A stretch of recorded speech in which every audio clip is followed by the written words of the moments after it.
The morning light filtered softly through the blue shutters, bathing John and Jennifer Smith's kitchen in a warm amber hue.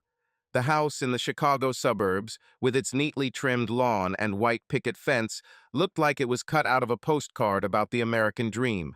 The coffee machine was already hissing on the table, spreading the aroma of freshly ground beans, and in the corner, by a bowl of water, Rocky, their golden retriever with kind brown eyes and slightly sun-bleached fur, was lazily stretching. John loved these mornings, quiet, measured, with a familiar rhythm that, it seemed to him, could last forever. John Smith was a man whose appearance and manners revealed him to be a man of thoroughness, but not without gentleness. Tall, with broad shoulders that were still in shape thanks to occasional trips to the gym and yard work, he looked younger than his 43 years.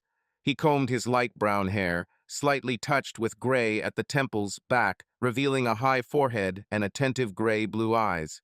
They always radiated calm, but sometimes a shadow of thoughtfulness slipped through them, as if John was thinking about something, not daring to say it out loud. He was wearing his favorite plaid shirt, slightly frayed at the elbows, and old jeans clothes that made him feel like himself. John worked as an engineer for a small truck parts company. The job is not one that brings fame, but it is stable, like himself. His voice, deep, with a slight hoarseness, sounded confident when he called Rocky for a walk or discussed the weather forecast with neighbors. Jennifer appeared in the kitchen with a slight click of her heels, immediately filling the space with movement and energy. She was a woman who was hard to miss. At 38, she maintained a figure that she was proud of, and knew how to highlight it with elegant dresses or tight jeans with pastel-colored blouses. Today, she was wearing a cream jacket with a thin belt and dark trousers that emphasized her slender legs. Her hair, thick brown, with light golden strands, flowed over her shoulders, and her green eyes, framed by long eyelashes, could sparkle with either warmth or slyness. Jennifer was always the life of the party. Her ringing laughter echoed throughout the house when she told another story from work or gossiped on the phone with her friends. She worked as an administrator in a dental clinic, not very prestigious, but her charm made her irreplaceable. Patients made appointments with doctors just for the sake of her smile. "Good morning, sleepyhead," she said, leaning over the coffee machine and pouring herself a cup. Her voice was soft, with a slight playfulness that always made John smile. "I've been up for an hour already," he responded, looking up from the newspaper. "You were the one who chatted with someone on the phone late yesterday." "Oh, don't start." Jennifer rolled her eyes and took a sip of coffee. "Sarah just called and discussed her new project." John nodded without going into detail. He was used to the fact that Jennifer always had something to do, either a meeting with friends or some kind of charity evening, or just need to unwind. Lately, she had actually begun to leave the house more often, but John did not attach any importance to this. An active social life, as he called it to himself, shrugging his shoulders. He liked that she didn't sit still, that her energy filled their home, even if sometimes he felt a little removed from her hectic life. He was a different kind of person. He loved silence, old vinyl records, and evenings by the fireplace with a book or Rocky curled up at his feet. Now he watched Jennifer quickly pack her bag, the elegant leather one he'd given her for her last birthday, and check something on her phone. Her neatly manicured fingers flickered across the screen, and her lips moved slightly, as if she was reciting some kind of to-do list.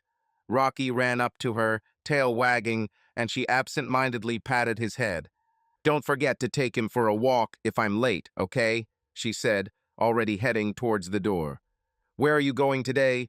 John asked, more out of habit than curiosity. "Oh, just running errands. Maybe I'll stop by Sarah's later," she answered casually, pulling on her coat. "Don't be bored here without me." The door slammed, and silence reigned in the house again, broken only by the quiet whine of Rocky, who looked at the front door with longing. John patted the dog on the withers and returned to his half-read newspaper. Outside the window, the wind blew yellow leaves across the lawn, and the coffee machine made a final hissing sound, as if summing up the morning ritual. Everything was as usual, cozy, calm, almost perfect. At least that's what it seemed like. John Smith never considered himself a romantic. At 27, he was a guy who liked tinkering with his dad's old truck or listening to Rolling Stones records more than going on dates. But everything changed one hot July evening when he found himself in a small bar on the outskirts of Chicago, not by choice, but because his best friend Mike literally dragged him there, claiming that life passes you by while you fiddle with your wrenches. John was sitting at the bar, lazily sipping his beer, when he heard laughter ringing, light, like the clink of glasses, which immediately made him turn around. She stood at the bar, surrounded by three friends, wearing a simple blue dress that emphasized her thin waist. Jennifer, then just Jenny, as she introduced herself, was like a ray of sunshine in this smoky room with dim lights and sticky tables. Her brown hair fell to her shoulders in soft waves, and her green eyes sparkled with mischief as she told some story that made her friends laugh until they cried. John didn't have time to come to his senses when Mike nudged him with his elbow. "Come on, come and meet me, or I'll call her myself, and it'll be worse for you." John rolled his eyes, but still stood up, feeling his heart beating a little faster than usual. "Excuse me," he began, approaching the company. "I accidentally heard you talking about a dog that ate a shoe. I have a similar beast at home, so I'm probably an expert on such disasters." Jennifer turned to him, narrowing her eyes, and smiled in a way that took John's breath away for a second. "Oh, so you're the hero of dog stories," she teased. "My name is Jenny, and these are my friends. Want to tell me how your dog beat the shoes?" This is how their acquaintance began. They talked all evening, first about dogs, then about music, and then about how she dreams of one day opening her own cafe with homemade pies. John, to his surprise, turned out to be not so silent. He told her about his work, about how he built model airplanes as a child, and even about how he once got stuck in a tree while trying to remove the neighbor's cat. Jennifer listened with her chin in her hand and laughed so sincerely that he felt like the wittiest person in the world. The first date happened a week later, a walk along the Lake Michigan embankment. Jennifer put on a light sundress, and John, like a true gentleman, grabbed an old blanket and a thermos of coffee. They sat on the shore, watching the sun sink into the water, and talked about everything and nothing. John then thought for the first time that he could spend not just one evening with her, but his whole life. She was like the wind, light, unpredictable, but warm, and he was like the earth, solid and calm. They complemented each other perfectly. A year later, he proposed to her.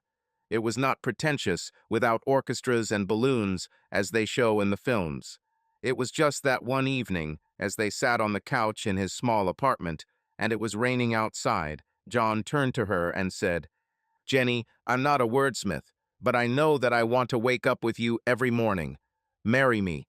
She froze, looking at him with her huge green eyes, and then threw herself on his neck, almost knocking over the cup of tea. The ring, simple, silver, with a small stone he bought with his first salary as an engineer, and Jennifer wore it with such pride as if it were a diamond the size of her fist. The wedding took place in early autumn, in a small garden behind her parents' house. Jennifer wore a white dress with lace sleeves, and John wore a suit, which he had to try on twice to make sure he didn't look like a scarecrow in it. There were few guests, relatives, friends, Mike, who proudly called himself a matchmaker. They danced to an old tape recorder, and Jennifer whispered in his ear, "This is the best day of my life." John then thought that this was his best day too. The first years of marriage were like a dream. They bought a house in the suburbs, the one with the blue shutters, and had Rocky, who became their first child. Jennifer worked in a dental clinic, John worked in a factory, and in the evenings they cooked dinner together or watched old movies. They dreamed about children, about how they would take them to the lake, teach them to ride bicycles, and build snow forts in winter. Jennifer even came up with names, Emma for the girl and Jacob for the boy. John just smiled, imagining how their house would be filled with children's laughter. But fate decided otherwise. 3 years after their wedding, Jennifer began to complain of strange pain and fatigue. At first, they thought it was just stress or overwork, but the doctors insisted on an examination. The diagnosis sounded like a lightning strike: infertility. In the doctor's office, small and sterile white, Jennifer sat motionless, Her hands clenched into fists as the doctor explained that her chances of conceiving were slim due to problems with her ovaries. John looked at her and felt like everything was collapsing inside. He wanted to say something encouraging, but the words got stuck in his throat. Jennifer only cried at home. She sat in the kitchen, burying her face in her hands, and her shoulders were shaking from sobs. John knelt down next to her and hugged her, feeling her tears soak his shirt. "I can't give you a family, John," she whispered through her sobs. "I'm broken." "You're not broken," he said firmly, stroking her hair. "You are my family. We don't need children to be happy. There is you, me, Rocky. That's enough." But he knew that this was not entirely true. Jennifer dreamed of motherhood, and this blow shattered something inside her. The following months were difficult. She became quieter, more thoughtful, sometimes withdrawn into herself, looking out the window with a blank expression on her face. John tried to be close. He brought her flowers, offered trips out of town, even tried to learn how to bake her favorite pies, although the first time ended in smoke and laughter. He didn't want her to feel guilty and told her over and over again that he loved her for who she was. One evening, 6 months after his diagnosis, Jennifer suddenly approached him as he read a book by the fireplace. She sat down next to him, put her head on his shoulder, and said quietly, "Thank you for not leaving me. I don't know how I would have coped without you." "I'm not going anywhere, Jenny," he answered, squeezing her hand. "We are together. Always." They really did it. Over time, the pain dulled, and life entered a new direction. Jennifer began to spend more time with her friends, seeking joy in work and small hobbies, and John supported her in everything, rejoicing when her eyes lit up with life again. Their home was left without children's laughter, but there was warmth, love, and quiet understanding in it. At least, then it seemed that this was enough. Friday night at the Smith house started out quietly, like most evenings in their suburban corner of Chicago. Dusk was gathering outside the windows, painting the lawn in soft shades of gray, and the lanterns along the street were already lit, casting golden spots on the asphalt. John sat in the living room, idly changing channels on the TV while Rocky curled up at his feet, snoring lightly. Footage of some old detective flashed on the screen, but John barely followed the plot. His thoughts wandered somewhere between fatigue after the work week and plans for the weekend.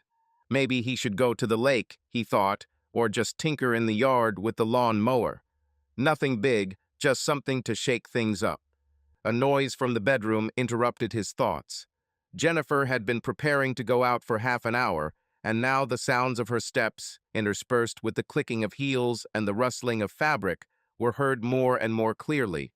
John tossed the remote onto the couch and turned his head when she finally appeared in the doorway. She was wearing a dress dark blue, with a thin belt and a slightly flared skirt, which she wore infrequently, but always with special confidence. She wore a light gray cardigan over her dress, and a silver pendant, a gift from John for their 5th anniversary, glittered around her neck. Her brown hair was styled in loose curls, and her lips were slightly smeared with red lipstick, making her look like an actress from an old movie, bright, but not garish. "Well, how?" she asked, spinning in front of him with a slight smile. John whistled, leaning back on the couch. "You look like you're going to the Oscars instead of a bachelorette party," he teased. Jennifer laughed, straightening her hair. "Oh, don't exaggerate. Sarah just said it would be fun, and I didn't want to look like I just came out of the laundromat." She walked to the hallway mirror, checking her makeup, and John watched her, feeling the familiar warmth of her presence.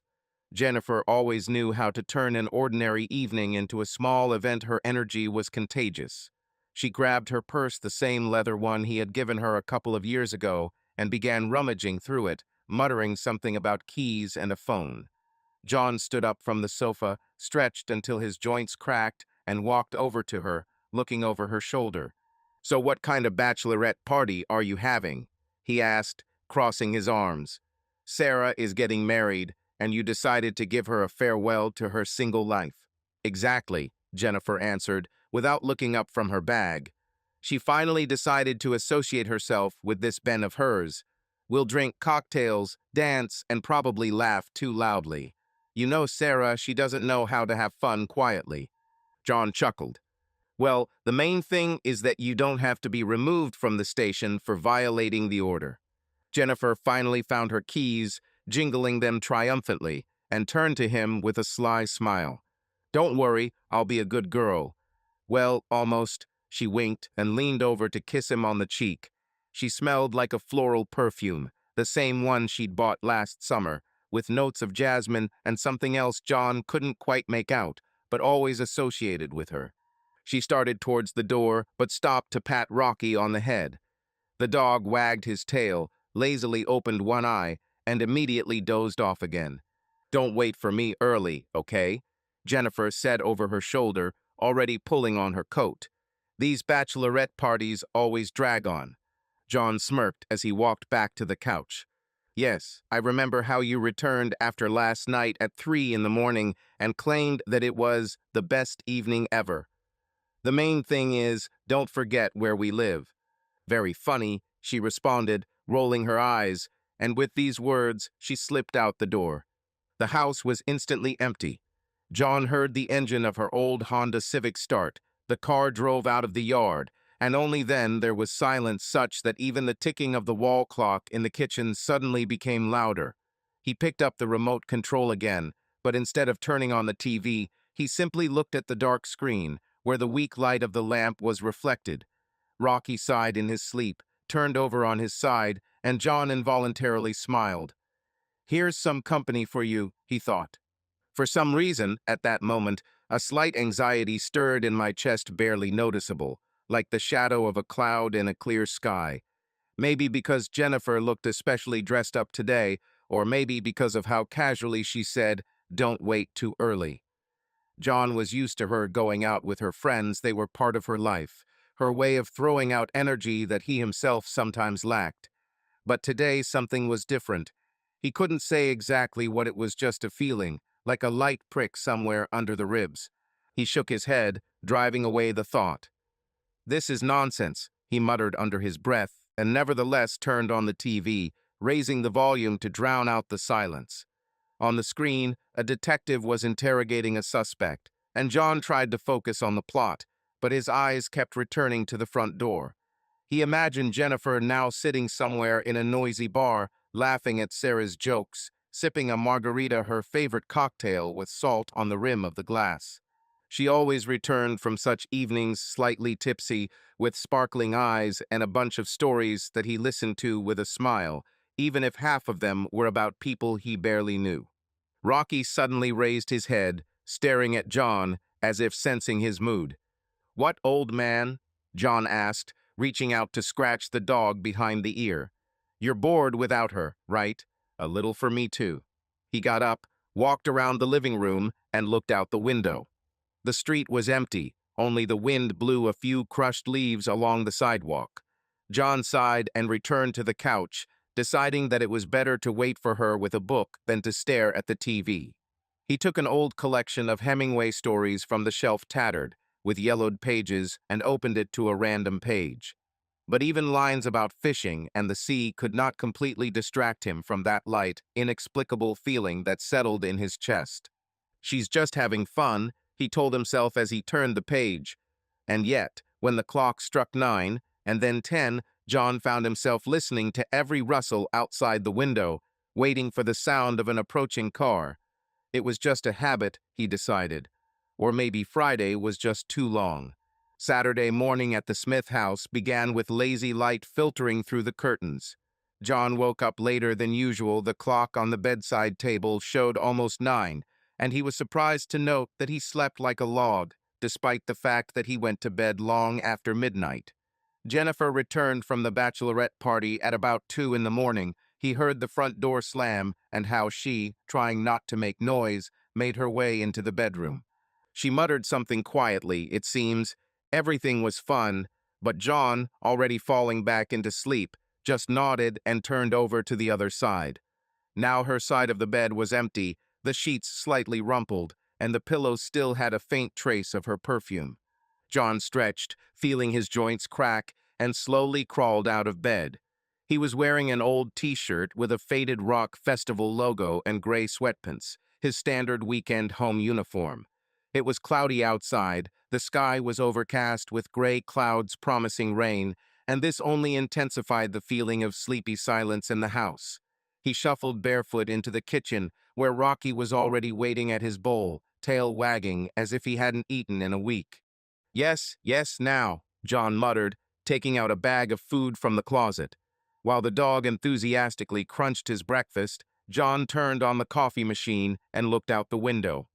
Jennifer's car was parked in the driveway, lightly dusted with fallen leaves, but she herself was nowhere to be seen. She must have already rushed off to run errands, he thought. She often did this on Saturdays, either to the store or to see her friends or just to get some air.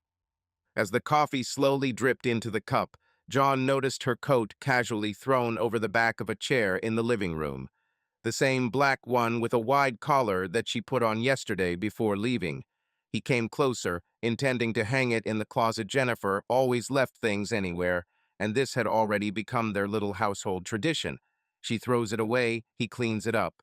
The coat was still slightly damp from the dampness of the night, and it smelled of a mixture of her perfume and something else, maybe cigarette smoke from the bar where they hung out yesterday.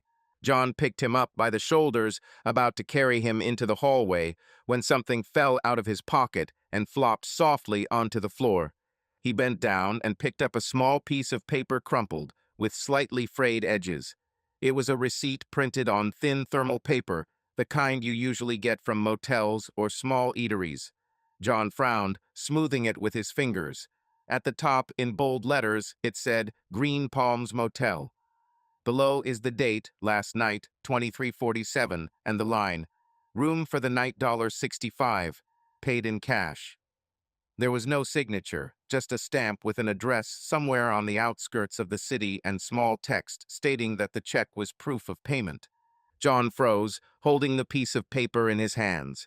His gaze froze on the words, Green Palms. He knew the place, a cheap motel a half hour from their house that he'd passed a couple of times on his way to the old parts warehouse. Nothing remarkable, a shabby building with a neon sign that blinks even during the day, and a parking lot where rusty pickups and truckers' cars were usually parked. What could Jennifer be doing there? And most importantly, why? He turned the check over, but the back was blank, only slightly yellowed by time or someone's fingers. John placed it on the table next to his coat and rubbed his chin, trying to organize his thoughts. Something similar to a question stirred in his head, but he could not formulate it yet. Bachelorette party, she said. Sarah, cocktails, dancing. Maybe the check is old. No, the date is yesterday, fresh as ink on paper. Maybe one of your friends decided to joke. But why then hide it in your pocket? The coffee machine beeped, signaling that the drink was ready, and John mechanically went for a cup. But his thoughts were already spinning around this find. He returned to the living room, sat down on the sofa, holding the receipt in front of his eyes, and began replaying last night. Jennifer left around 8, dressed up, with that easy smile of hers. She returned at 2 in the morning, a little staggering. He thought it was from the cocktails, but now he remembered how she quickly ducked into the bathroom, without stopping for the usual. Well, you won't believe what happened. It wasn't her style. She always liked to tell how the party went, even if he was already falling asleep. Rocky finished eating and ran up to him, touching his knee with his wet nose. John absent-mindedly patted the dog on the head without taking his eyes off the check. Green Palms, 23:47. It was already after midnight, but before she returned. If the bachelorette party was at a bar like she said, then how did she end up at a motel? And why did you pay in cash? Jennifer always had a card with her. She even paid with plastic at a coffee shop across the street, laughing that cash is a thing of the past. Something cold stirred inside, like the first gust of wind before the rain. John didn't want to call it suspicion. He trusted Jennifer. He always had. They had been through so much together, and he had come to think of their lives as an open book, with no dark spots. But now this piece of paper lay in front of him like a small pebble that could move an avalanche of questions. Something doesn't add up, he thought, and this thought stuck in his head like a splinter. He got up, went to the window, and looked out into the street. Jennifer's car was still parked, which means she either left on foot or was taken by someone. John shook his head, trying to push away the strange feeling. Maybe there is a simple explanation. Maybe she got something mixed up, or maybe the check wasn't hers at all. But for some reason, I couldn't believe it. He returned to the table, took his coat, and carefully hung it in the closet, tucking the check back into his pocket where he had found it. Rocky looked at him with his head cocked to the side as if asking, "What's wrong?" John grinned, but the smile came out crooked. "It's okay, old man," he said to the dog, although he didn't believe it himself. He poured himself some coffee, but the first sip tasted bitter, despite the sugar. The morning went on as usual, and John found himself listening to the sounds outside the door, waiting for Jennifer to return. He needed to hear her voice, her laughter, something that would return everything to its place. But so far only one phrase was spinning in my head. Something doesn't add up. It was late afternoon on Saturday, and John decided that sitting at home with that check in his head was not a good idea. Coffee did not improve his mood, and Rocky, although he tried to entertain him by playing with a tennis ball, could not fill the void that this morning's discovery left. John put the piece of paper in his jeans pocket, put on an old leather jacket, and whistled to the dog. "Come on, old man, let's get some air." He needed to talk to someone, and Mike Williams, his best friend since high school, was the first one who came to mind. Mike lived 10 minutes away, in a small house with a shabby porch and a garage that looked more like a warehouse for old motorcycles than a place for a car. John parked his pickup truck at the curb, let Rocky run around the yard, and knocked on the door. A minute later, it swung open, and Mike appeared on the threshold, short, stocky, with disheveled dark hair and stubble, which he called stylish negligence. He was wearing a washed-out t-shirt with the Harley-Davidson logo and jeans stained with machine oil. "Oh, what people," Mike grinned, wiping his hands on a rag. "Have you finally decided to get out of your cozy nest?" "Yes, I kind of wanted beer and normal company," John responded, shaking his hand. "Well, come in, I'll buy you a beer, but as for the company, decide for yourself whether I'm normal or not," Mike laughed, stepping aside. The inside smelled of wood, oil, and something fried. Mike had apparently just cooked himself a brunch.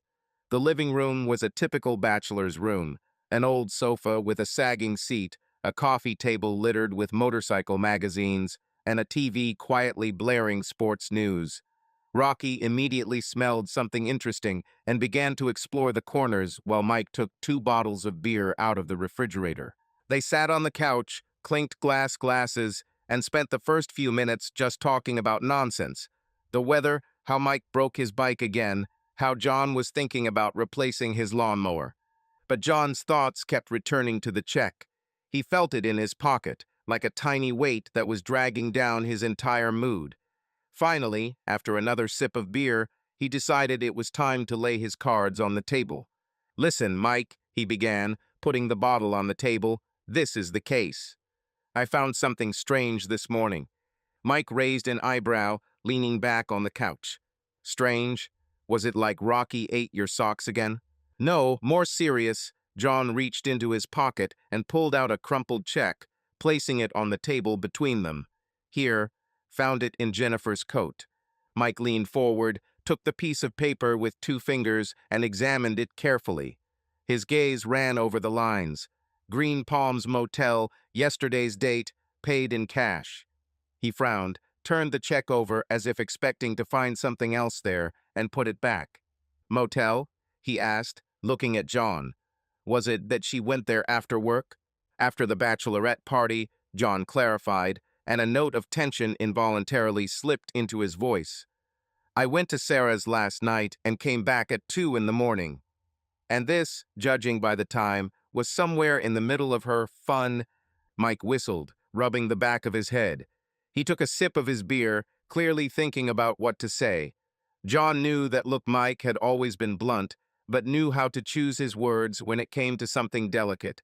They'd been friends for over 20 years, ever since they'd worked together to fix John's broken bike in high school, and during that time Mike had learned to read his mood better than anyone. "Well, a motel is, of course, strange," he began cautiously. "She seemed to be going to a bachelorette party, right? Maybe there is some confusion there." "I thought so too," John nodded, looking at his hands. But the date is yesterday, the time is exact. And cash, she almost never uses it. Mike paused, twirling the bottle in his hands. His face became more serious, and John felt that cold feeling that he had been trying to push away all morning stirring inside again. Listen, I don't want to mind my own business, Mike continued, lowering his voice. But you know Jennifer. She is always on the move, always with these friends of hers, and not only with them. John looked up, catching something in his friend's words that made him wary. What do you mean? He asked, trying to keep his voice even. Mike sighed, clearly not wanting to go deeper, but continued anyway. It's just. She's been chatting a lot lately about all sorts of new acquaintances. There was some guy there at Sarah's party a couple of months ago, David, I think. Brown. A financial advisor, all so smooth, with a white-toothed smile. I saw him briefly, he just glowed with charisma. Jennifer mentioned him a couple of times, saying he's an interesting guy, he's fun to be with. John frowned. The name David Brown came to mind. He had actually heard it from Jennifer, but he hadn't paid any attention to it. Some acquaintance from her circle, another life of the party, whom she loved to gather around her. He even saw him once at a barbecue with mutual friends, tall, in an expensive jacket, with a manner of speaking as if every word was an advertisement for himself. John then simply shrugged his shoulders, not his type of people. So what? He asked, although his chest was already beginning to tingle. Nothing special, Mike shrugged, but his tone was too cautious. She just somehow became too animated when she talked about him. And now this check.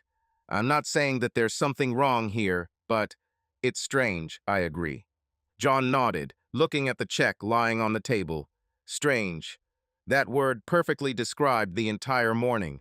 He trusted Jennifer, or thought he did, but Mike's words touched something inside him. David Brown. Motel. Cash. Separate pieces that did not yet add up to a picture, but were already scratching his calm. Maybe I'm worrying in vain, he said finally, leaning back on the sofa. It's just a stupid check. Maybe in vain, Mike agreed, but there was doubt in his eyes. Although, if you want to sleep peacefully, ask her. She's your wife, she'll tell you what's what. John chuckled, finishing his beer. Ask. It sounded simple, but somehow he felt that this conversation would not be so easy. Rocky ran up to him, putting his muzzle on his knee, and John scratched the dog behind the ear, trying to distract himself. Mike turned the TV up louder, switching to some motorcycle channel, and they chatted a little more about trifles. But the check remained on the table, like a silent reminder, and John knew that this little thing would not let him go so easily.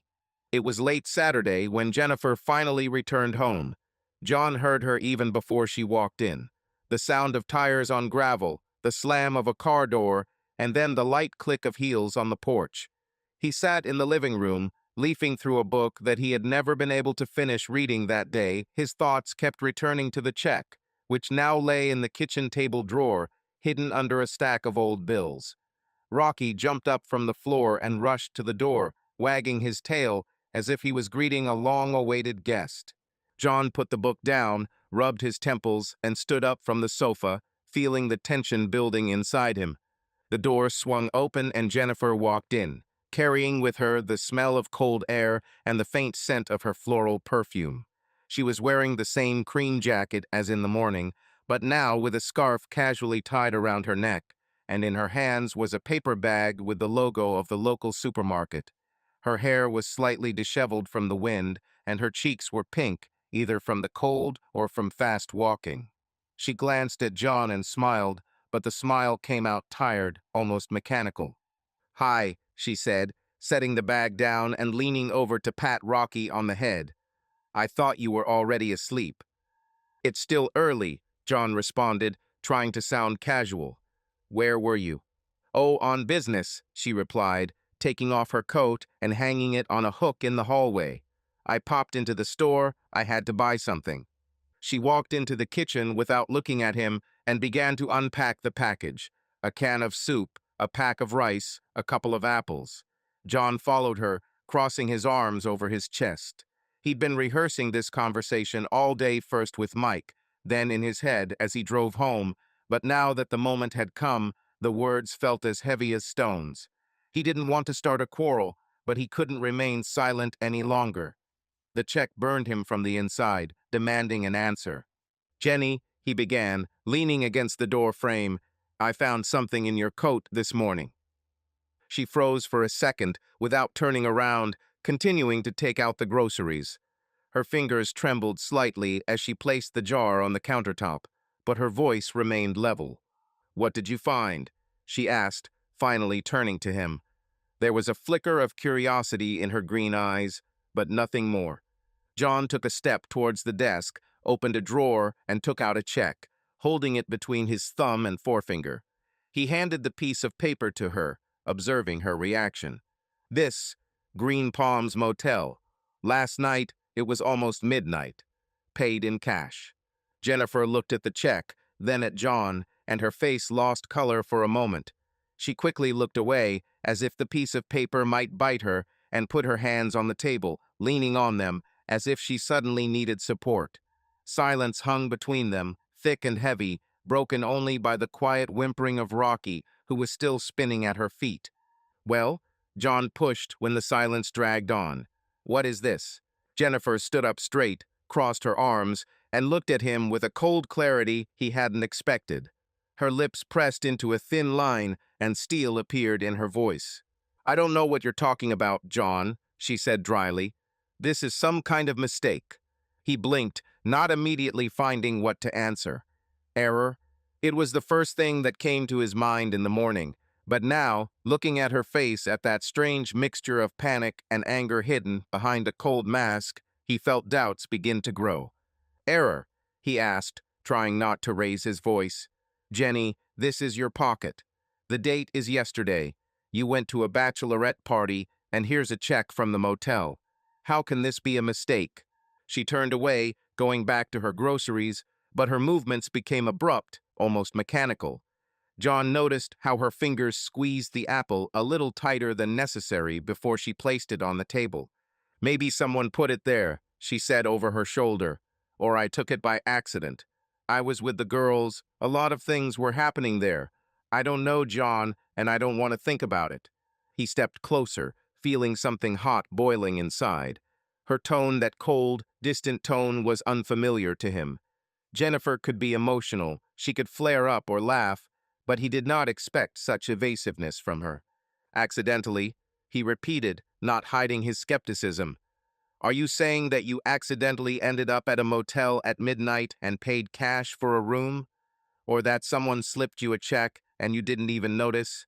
She turned sharply to him, and her eyes sparkled not with warmth as before, but with something sharp, almost hostile.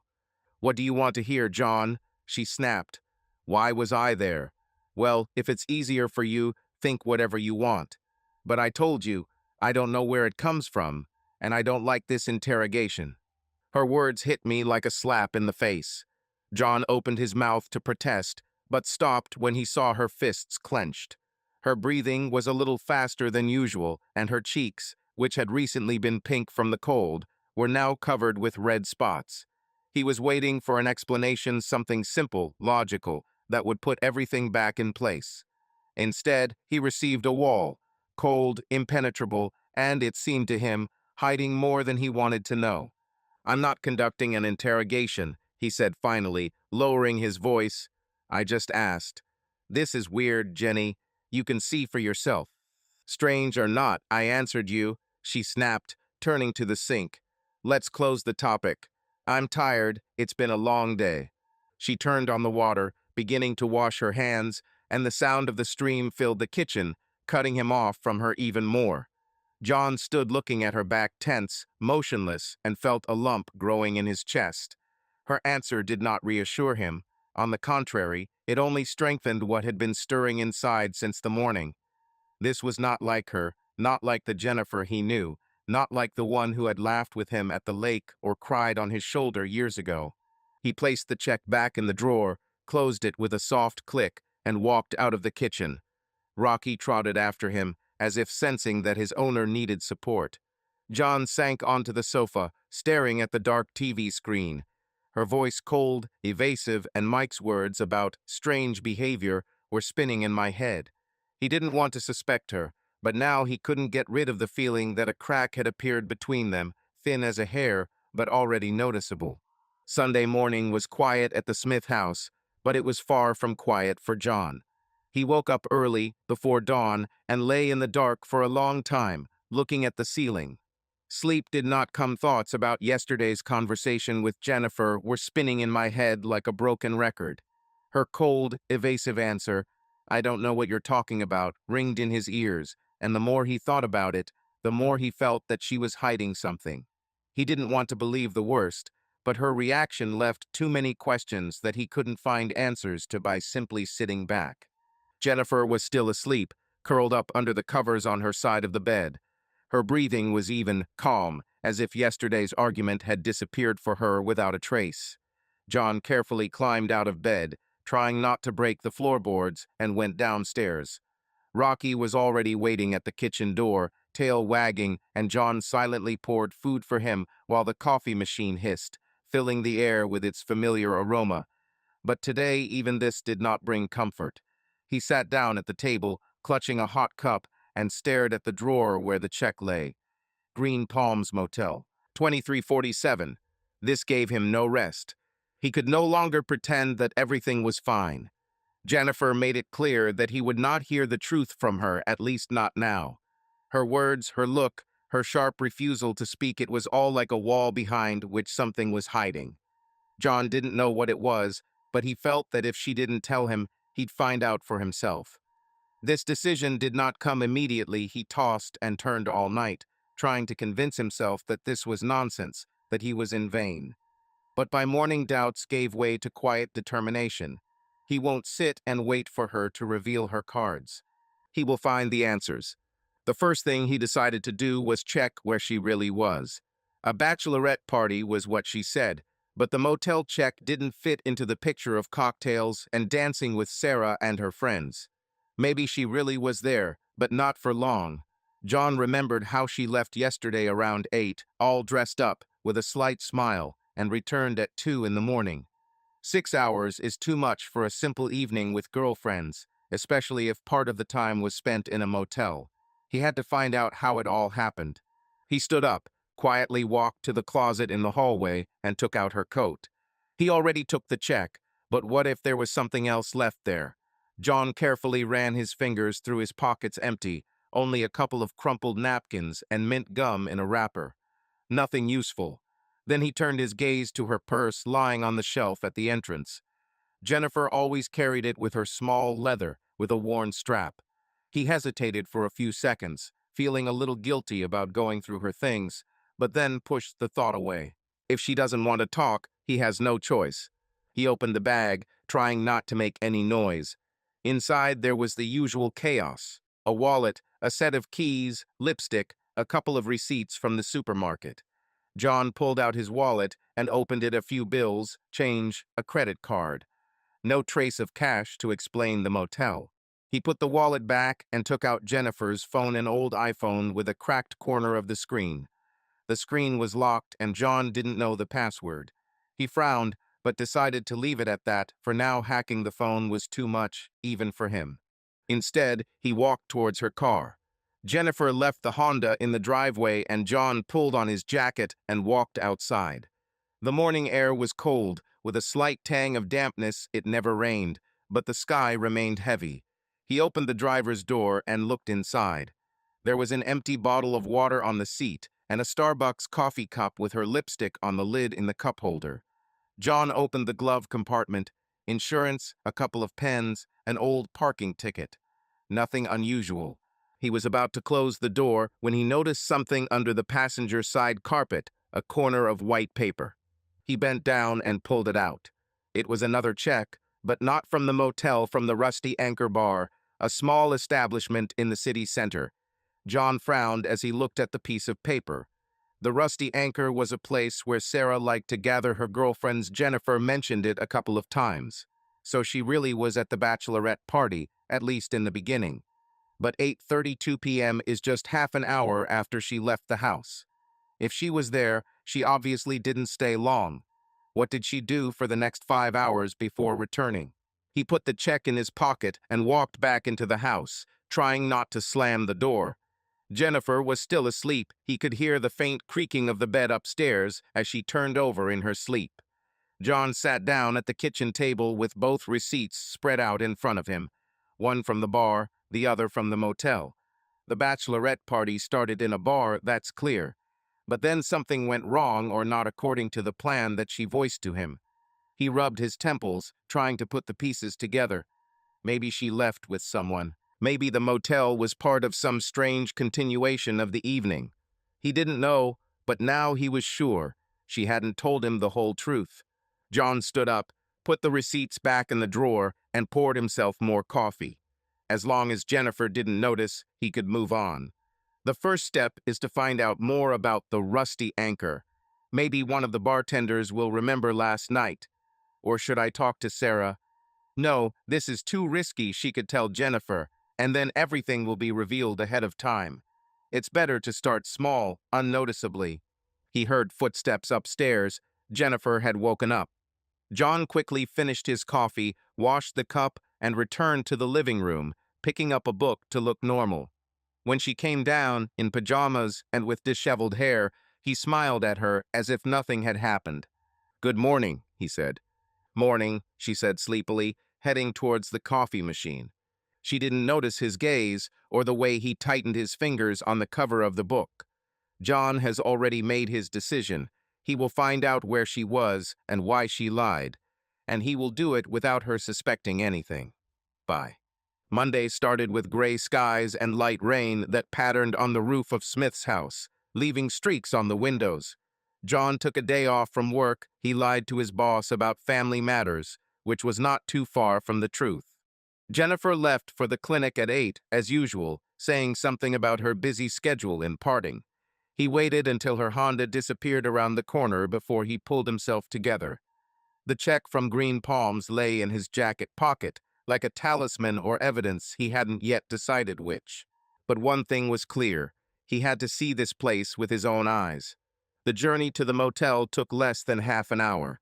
Green Palms was located on the outskirts of the city, along the highway, where the landscape gave way to sparse gas stations and abandoned warehouses. John drove in silence, without turning on the radio, listening only to the swish of the wipers on the windshield of his pickup truck. A plan was spinning in my head. Nothing complicated, just rent a room, look around, maybe talk to someone. He didn't want to make his name known not out of paranoia, but simply out of caution.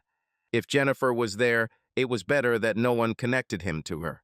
He parked in the motel parking lot, a small lot of cracked asphalt where an old sedan and a truck with dirty license plates were already parked. The building itself looked as he expected.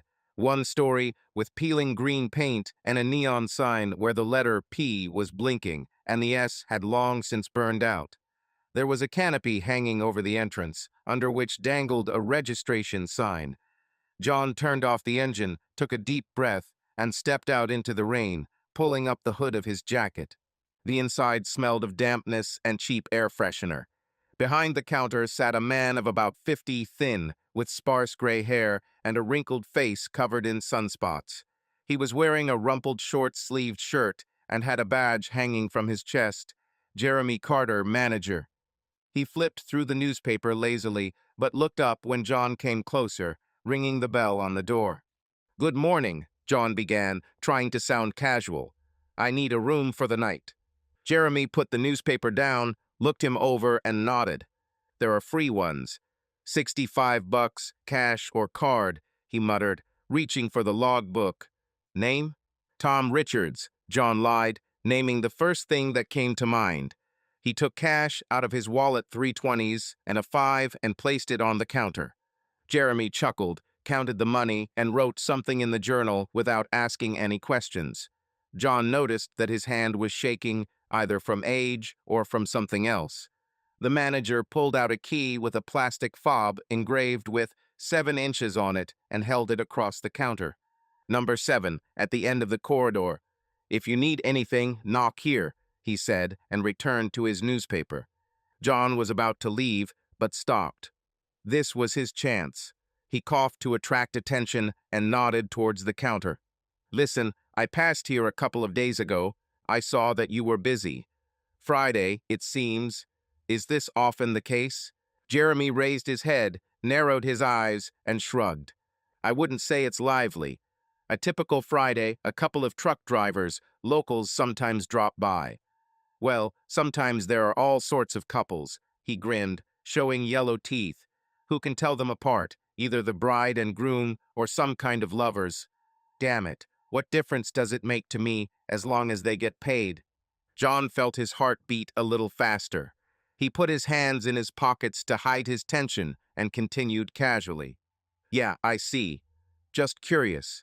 I found a receipt the other day from your motel, so I thought that one of my friends might have stopped by. Do you happen to remember who was there on Friday? Jeremy scratched the back of his head, looking somewhere past John, as if remembering. Friday, you say? Well, there were several people. During the day, the truck driver was alone. Then in the evening, some couple arrived. It was already late. A man with a woman, nothing remarkable. She is so pretty, in a dark dress. He is in a jacket, driving a silver Mercedes. They paid in cash and left quickly. I didn't look at them too much. I didn't need it. John nodded, trying to keep his face calm even as his stomach tightened. Pretty in a dark dress. Jennifer left on Friday in a blue dress dark, with a flared skirt. But Mercedes? She has a Honda, and he didn't know any of her friends with one. He swallowed, feeling his throat dry, and decided to come in from the other side. Were they two? Or what company? Yes, both of us. Jeremy waved him off.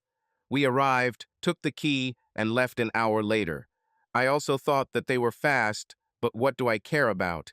There are all sorts of people. John forced a weak smile, took the key, and nodded. I see, thank you. I was just curious. It happens, Jeremy muttered, burying his face in the newspaper again. John left the reception desk, feeling the rain on his face. Number 7 was at the end of the row, a shabby door, a window with frayed blinds. He went inside, a bed with a faded bedspread, a table with stains, the smell of old tobacco. He did not intend to spend the night here. He rented a room just for show, so as not to arouse suspicion. Closing the door, he sat on the edge of the bed, looking at the key in his hand.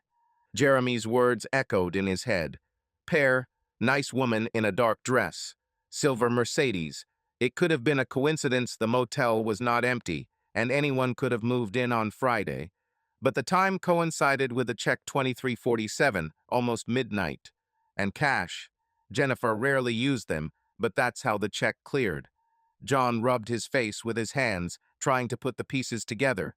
She was at the bachelorette party. The receipt from the Rusty Anchor confirmed it, but not for long. And then, with someone in a motel. He stood up, went to the window, and looked out into the parking lot. The rain intensified, blurring the outlines of the cars. John didn't know what to think. Jeremy's description was too general to be sure, but accurate enough to stick.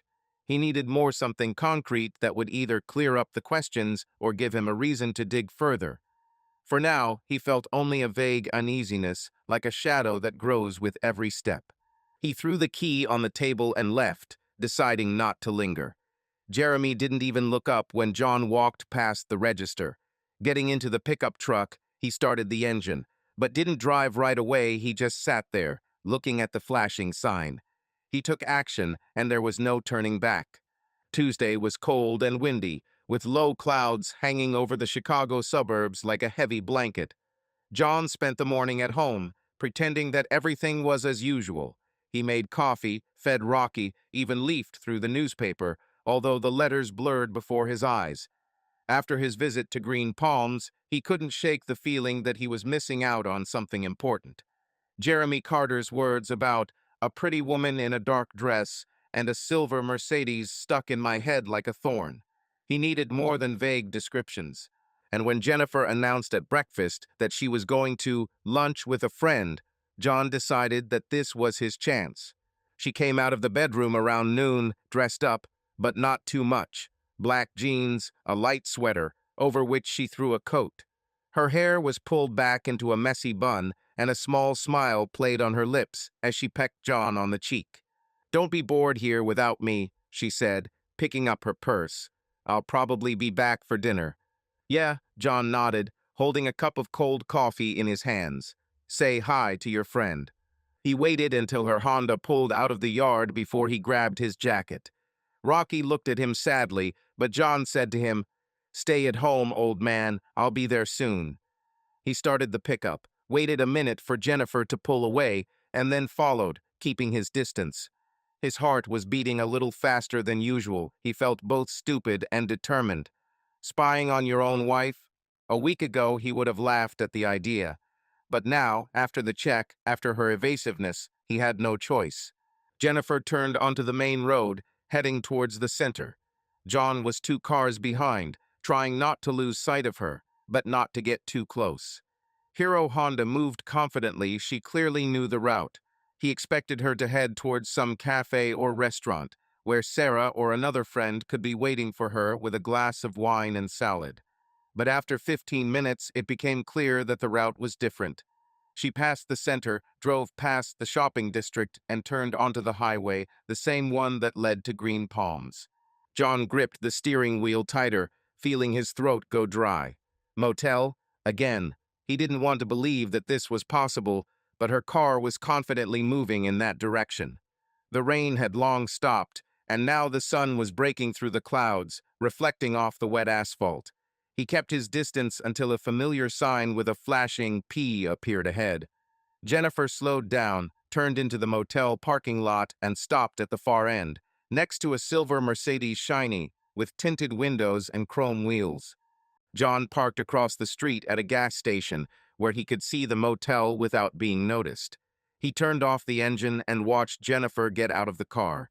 She straightened her hair, looked around quickly, almost imperceptibly, and headed towards one of the rooms, knocking on the door. John squinted, trying to make out details, but the distance was too great. The door opened, someone let her in, and she disappeared. He turned his gaze to the Mercedes, silver, just like in Jeremy's story. Coincidence or not? He took out his phone and took a photo of the car, zooming in to catch the license plate. IL 7KX 492. His hands shook slightly as he took the photo, but he forced himself to concentrate. He didn't just need a suspicious Mercedes, he needed to know whose it was. And then Harry Davis came to his mind, an old friend of the family, a police lieutenant, with whom he had crossed paths a couple of times at Mike's barbecue. Harry was a little grouchy, but reliable, and John knew he wouldn't mind a little favor. He dialed the number, trying to keep his voice level. Harry answered after the third ring. The noise of the station could be heard in the background voices, ringing phones. "John Smith." Harry boomed. "Why are you calling? Have you finally decided to go to the police?" "No, Harry," John grinned, although the laugh came out forced. "I just need help. Can you get the car number?" Purely out of curiosity. "Curiosity, then?" Harry chuckled. "Okay, come on. What do you have there?" John dictated the number, feeling his pulse pounding in his temples. Harry fell silent, apparently taking notes, and then said, "Wait a couple of minutes, I'll check the base. But you'll tell me later why you need this, okay?" We agreed. John nodded, although he knew that he was unlikely to tell the whole truth. While Harry was busy with the base, John kept his eyes on the motel. Jennifer was still inside 10 minutes past, but the door did not open. He tried to imagine what she was doing there. Lunch with a friend? At a motel? It sounded ridiculous. He remembered the check from the Rusty Anchor. She was at the bachelorette party for a short time, and then she ended up at Green Palms. Now it's a motel again, and this Mercedes. The pieces came together, but the picture remained cloudy. The phone vibrated, and Harry's voice brought him back to reality. "I found your number," said the lieutenant. "The car is registered to a certain David Brown. Address in downtown Chicago. Works as a financial advisor. There are no red flags, no fines, no thefts. An ordinary clean citizen. Is that all you need?" "Yes, Harry, thank you," John replied, trying not to show his tension. "The duty is mine." "Make sure you don't get involved in anything stupid," Harry muttered and hung up. David Brown. The name hit like a hammer. John heard it from Mike, a smooth guy with a white smile, as he said. Jennifer mentioned him a couple of times in passing as one of her new acquaintances, and now his Mercedes is parked outside the motel where she went instead of lunch with a friend. John clenched the phone until his knuckles turned white. It could have been a coincidence. It could. But he no longer believed in coincidences. He looked at the door of the room, expecting her to come out, but nothing happened. Another 20 minutes passed before Jennifer finally appeared. She looked calm, straightened her coat, and headed to her car. John ducked down so she wouldn't be seen and waited for her to leave. The Mercedes remained where it was. Whoever was inside the room was in no hurry to leave. John started the engine and drove home, feeling everything boiling inside. David Brown, green palms, lies about lunch. He didn't know what it meant, but now he had a name, and it was more than yesterday. The morning began with a bang. Rocky, chasing his tail in the living room, knocked over an old floor lamp, which fell to the floor with a pitiful ringing sound. John, sitting at the kitchen table with a mug of cold tea, flinched and cursed under his breath. The lamp shattered into pieces, and the dog, guiltily laying down his ears, stared at him with the expression, "I have nothing to do with this." It was almost comical if not for the storm in John's head, which had not subsided since yesterday. He stood up, brushed the pieces into a dustpan, and threw them in the trash, but his thoughts about the motel, the Mercedes, and David Brown were still there. Rocky nuzzled his knee as if apologizing, and John involuntarily smiled, patting the dog on the head. "At least you won't let me down," he muttered. But the smile quickly faded. After spying on Jennifer, he realized that passive surveillance no longer worked. She lied about the lunch, about the bachelorette party, maybe about something else. Her evasiveness, her cold look on Saturday when he showed the check, now seemed not just an oddity, but a signal. John didn't want to become paranoid, but he didn't want to sit idly by while she fooled him either. He needed facts, not speculation, and he decided to act truly, with calculation, like an engineer accustomed to repairing mechanisms and not breaking them. The first thing he did was order a GPS tracker. Nothing complicated, a small black box with a magnet, which he found on the internet on a site with car gadgets. Delivery promised to be fast, and by noon the courier had already left the package at the porch. John opened the package right in the garage, away from prying eyes. The device was the size of a lighter, with a flashing green light and an application, which he immediately downloaded to his phone. The instructions read, "Attached to a metal surface and monitor in real time." Just the way he liked it. Jennifer had to be home from work by 6, so he had time. Hero Honda was parked in the driveway, and John, wearing an old sweatshirt, went outside under the pretext of checking the oil. He opened the hood, pretending to be busy, in case his neighbor Mrs. Claire looked out of the window. She was always watching everyone like a hawk. After making sure the street was empty, he sat down at the rear bumper, out of sight, and attached the tracker to the metal frame under the bottom. The magnet clicked, and the device sat tightly. He checked the app, and a dot appeared on the map, blinking directly above their house. Works. John wiped his hands on a rag and returned to the house, feeling a mixture of relief and guilt. This was the first step, imperceptible, but decisive. Now he could know where she was going without repeating yesterday's surveillance, which almost ended in failure.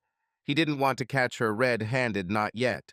He needed to understand how deep she was in this lie, and the tracker was his eyes in places he couldn't be. But this was not enough.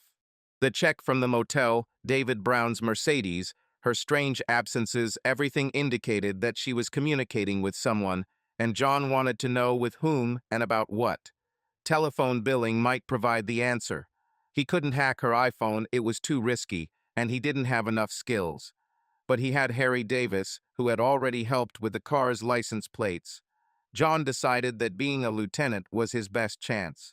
He dialed Harry's number while sitting in an old chair in the garage, surrounded by the smell of gasoline and dust. The phone buzzed for a long time, and John already thought that he would get an answering machine, but finally a familiar hoarse voice was heard. "Smith, is it you again? What now you've got your heart set on a detective? Hi, Harry, John began, trying to sound casual. No, just another little thing. I can't explain everything over the phone, but I could use the mobile billing data. Harry fell silent, and John heard him cough, as if clearing his throat. Billing? It's not your number to punch, John. It's already official, with requests. Are you having any problems? It's nothing serious, John lied, looking at his hands. Just checking one thing. Personal. You can do this quietly, without noise. Harry chuckled, and John imagined him sitting in his office, littered with papers, with an eternal mug of black coffee. I can, but I don't like it, the lieutenant grumbled. Okay, whose number? And don't lie that this is for a friend. I know you too well. This is Jennifer, John admitted after a pause. I need to know who she's talking to. The last couple of weeks, if possible. Silence hung at the other end, long and heavy. John waited, feeling his palms sweat. Finally, Harry sighed. Damn, John, what's going on there? Okay, don't answer. I'll see what I can do, but it will take a day or two. And if anyone asks, I don't know you. Thank you, Harry, John said sincerely. The duty is mine, as always. You'd better pay it off with beer, Harry muttered and passed out. John put the phone on the workbench and exhaled. 2 steps have been taken. The tracker is in place. Harry is in touch. Jennifer won't notice anything. She's never crawled under a car, and she's only gone into the garage to get a garden hose. He put the box from the device in the trash can, burying it under old newspapers, and returned to the house. Rocky met him at the door, nuzzling his hand, and John sat down to scratch the dog behind the ear. It's okay, old man, he said quietly, although he didn't believe it himself. He looked at his watch. There were a couple of hours left before she returned. John turned on the TV to drown out the silence, but didn't look at the screen. His thoughts were occupied with the tracker, which was already waiting in the wings, and with the billings, which could reveal the truth. He didn't know what he would find, but there was no turning back now. The first step had been taken, and he was going to go all the way. As the day wore on, John decided it was time to move beyond his quiet investigations. The tracker was in place. Harry had promised billing, but he still lacked a live witness, someone who had been at that hen party and could shed light on the truth. Sarah Jones, Jennifer's friend and the culprit of Friday's celebration, became his next target. He didn't know her very well. He had seen her a couple of times at parties, heard her loud laughter and endless stories. But she was there, at the Rusty Anchor, and could know more than he did. John called her in the afternoon, making up an excuse. He wanted to clarify a few details about an anniversary gift for Jennifer. Sarah, not suspecting a trick, suggested meeting at the Bean and Brew coffee shop in the city center. By 6 o'clock, John was sitting at a table by the window, clutching a cup of espresso as dusk fell behind the glass. The coffee shop was cozy. Wooden tables, the smell of freshly ground beans, the quiet hum of conversations. He was nervous, but tried to control himself. This was not an interrogation, but just a conversation. Sarah came in a few minutes later, shaking her umbrella. It was drizzling outside again. Her blonde hair was pulled back into a high ponytail, and her blue eyes sparkled with the usual energy. She was wearing a bright yellow cloak that made her look like a ray of sunshine on this gray day. She spotted John, waved, and plopped down on the chair opposite, ordering a latte from a passing waitress. Well, John Smith, she began with a smile, what gift do you have in mind? Jennifer loves cute things, you know, like those silver earrings you gave her last year. John nodded, giving a weak smile. Yes, I'm looking for something like that. But Sarah, I actually also wanted to ask about your bachelorette party on Friday. Jennifer returned late, and I still didn't understand how it all went. Sarah raised an eyebrow, but her face remained open. She leaned back in her chair as the waitress placed a steaming cup of latte in front of her. Bachelorette party? Oh, it was a circus, as always, she laughed. We gathered at the Rusty Anchor, you know, my favorite bar. There were about 10 people, girls, cocktails, and music. I made everyone wear these stupid paper Queen of the Evening crowns. Fun, but nothing special. John took a sip of his coffee, trying to look relaxed. How long was Jennifer with you? She said that you were partying until the night. Sarah frowned, tapping the rim of her cup with her finger thoughtfully. Jennifer? Well, she came, of course, looking gorgeous in that blue dress. But to be honest, she left quite early, about 11 o'clock, probably. She said she had a headache or something like that. I didn't really delve into it. I already had my third margarita there. She giggled. But then her look became more serious. What? She didn't tell you. John shook his head, feeling his stomach tighten. The check from the Rusty Anchor was dated 8:32 p.m., so she really hadn't been there long. And then motel at 2347. He decided to go from the other side. No, just curious. By the way, who else was there? She mentioned someone named David Brown. Was he there? Sarah froze, her hand holding the cup stopping halfway to her mouth. Her eyes narrowed, and John noticed how red spots appeared on her cheekbones. She set the latte down on the table with a soft thud and crossed her arms. David Brown? She asked again, and there was sharpness in her voice. No, he wasn't there. But since you're asking about him, I'll tell you something about this bastard. John tensed as he caught her tone. Sarah leaned closer, lowering her voice, although no one in the coffee shop was paying attention to them. This David of yours is such a guy. A couple of months ago, he was hanging out at a party at our house. All so charming in a jacket with that white-toothed smile of his. And guess what? He approached me. Seriously, in front of Ben, my fiancé, right in front of everyone. He asked me to dance, joked, then started talking nonsense about how he likes girls with character. I turned him off, of course, but he wasn't even embarrassed. He just switched to another one.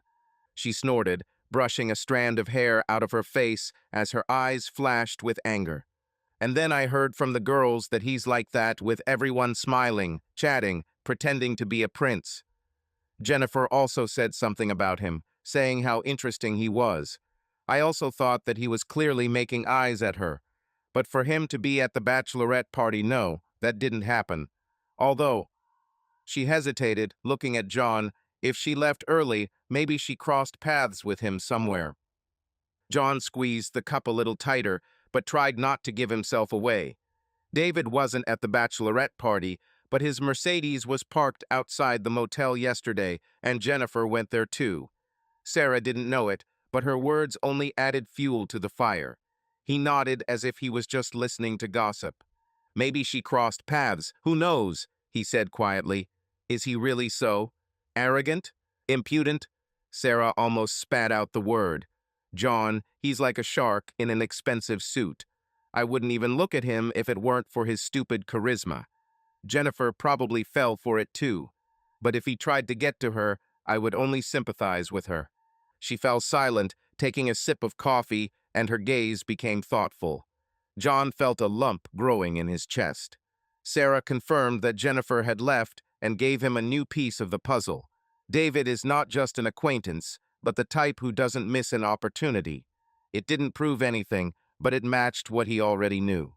Thank you, Sarah, he finally said, forcing himself to smile. I'll think about the gift. And thanks for the story, too. No way, she waved him off, but her eyes lingered on him a little longer. Are you okay, John? You look kind of tense. I'm just tired, he lied, standing up. Work, you know. They said goodbye, and John walked out into the rain, feeling the cold air cool his head. Sarah had no idea how much she had helped him. Her anger at David, her words about Jennifer's early departure, it was not just a conversation, but an alliance that she didn't even know about. Now he had even more reasons to dig further. Friday began with a sharp ringing of the phone, which jerked John out of his half-asleep at the kitchen table. He dozed off over his cold coffee while Rocky snored at his feet, curled up on an old rug. Harry Davis's number flashed on the screen, and John, shaking, grabbed the phone. The lieutenant's voice was hoarse, as if he had just smoked a cigarette, and the background noise was the noise of the station bells, footsteps, snatches of conversation. Smith, your data is ready, Harry muttered without a preamble. Jennifer's billings for the last 2 weeks. Do you want me to read it over the phone, or will you figure it out yourself? Send me out, John replied, feeling his throat tighten. "And thank you, Harry. Don't thank me until I see the beer." He chuckled and hung up the call. A minute later, a file arrived in the mail, a PDF with a table of calls. John opened it on his laptop, sliding his finger across the screen.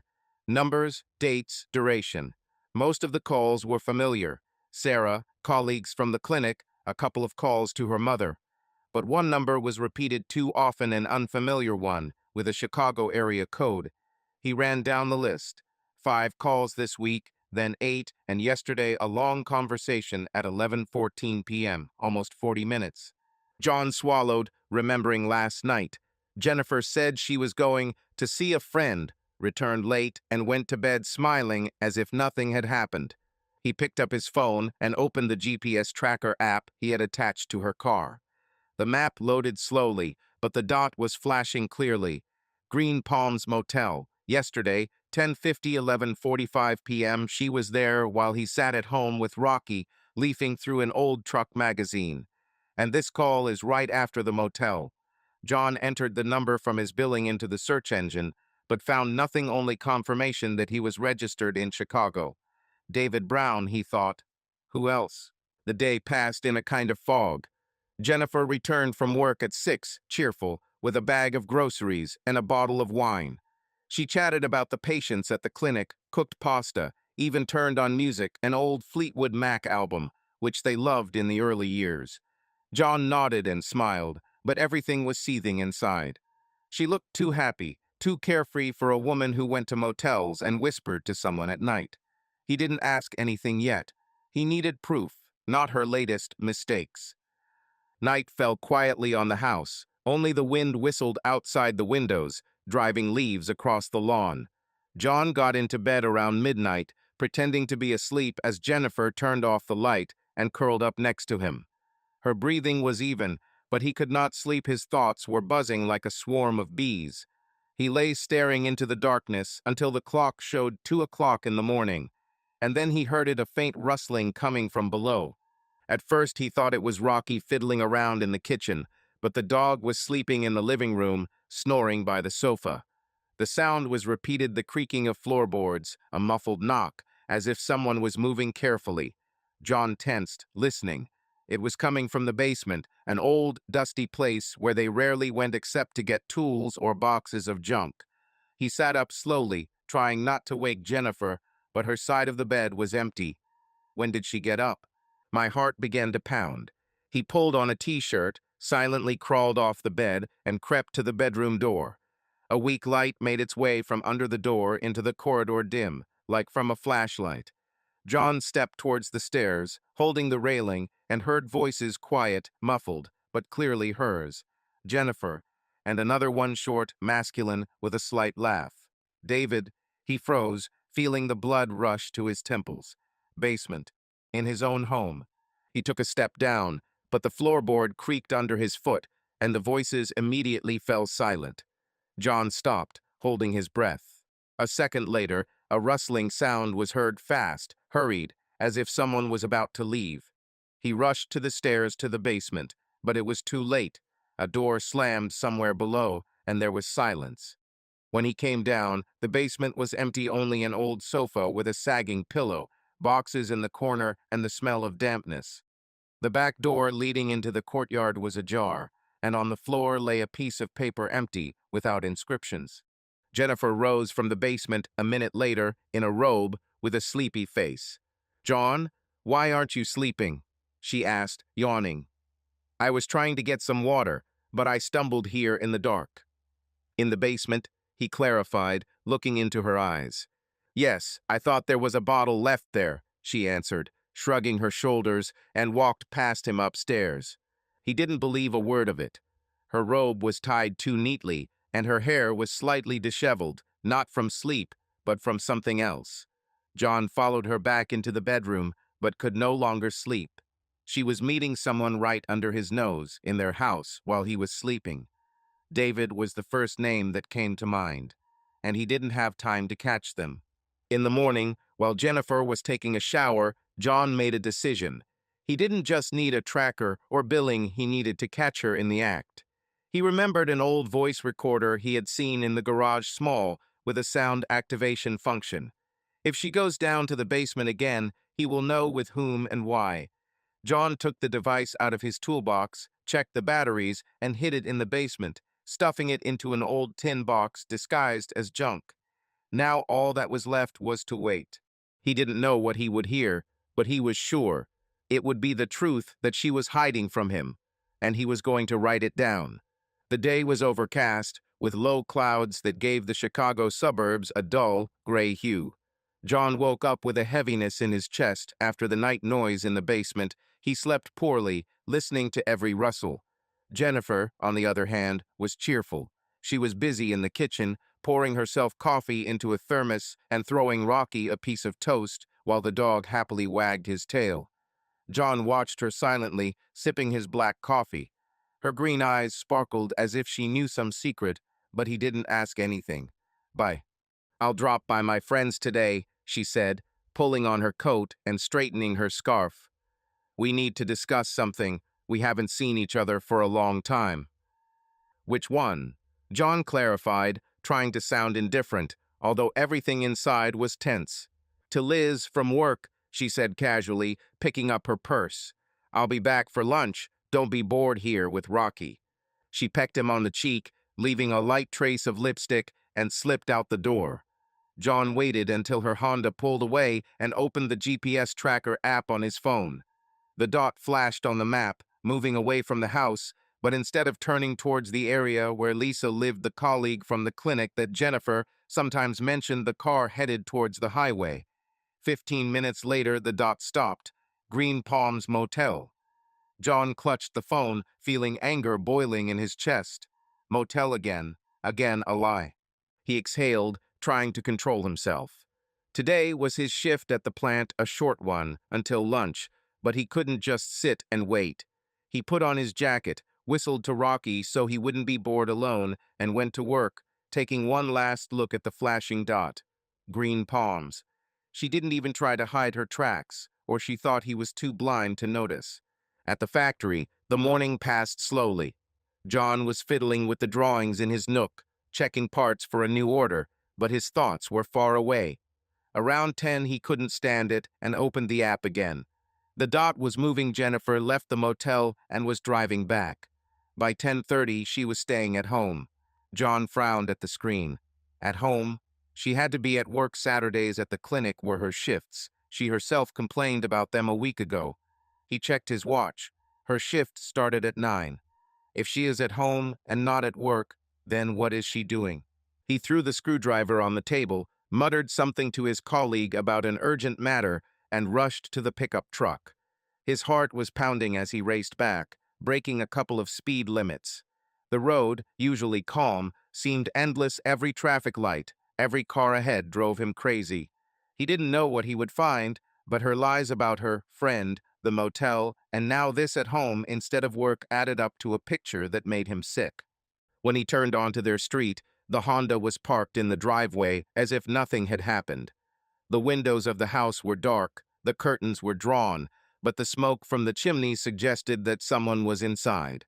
John parked across the street, out of the driveway, and turned off the engine. His hand shook as he looked at the house, their house, which suddenly became a stranger. She should have been at work. She said she was going to see a friend. But the GPS showed a motel, and now she's home. What is she hiding? He got out of the car, quietly closing the door, and moved towards the porch. The key turned in the lock with a slight click, and John stepped inside, listening.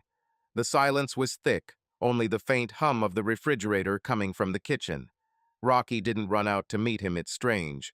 Usually the dog would have already been spinning at his feet. John took a step forward, feeling the floorboards creak under his boots, and stopped.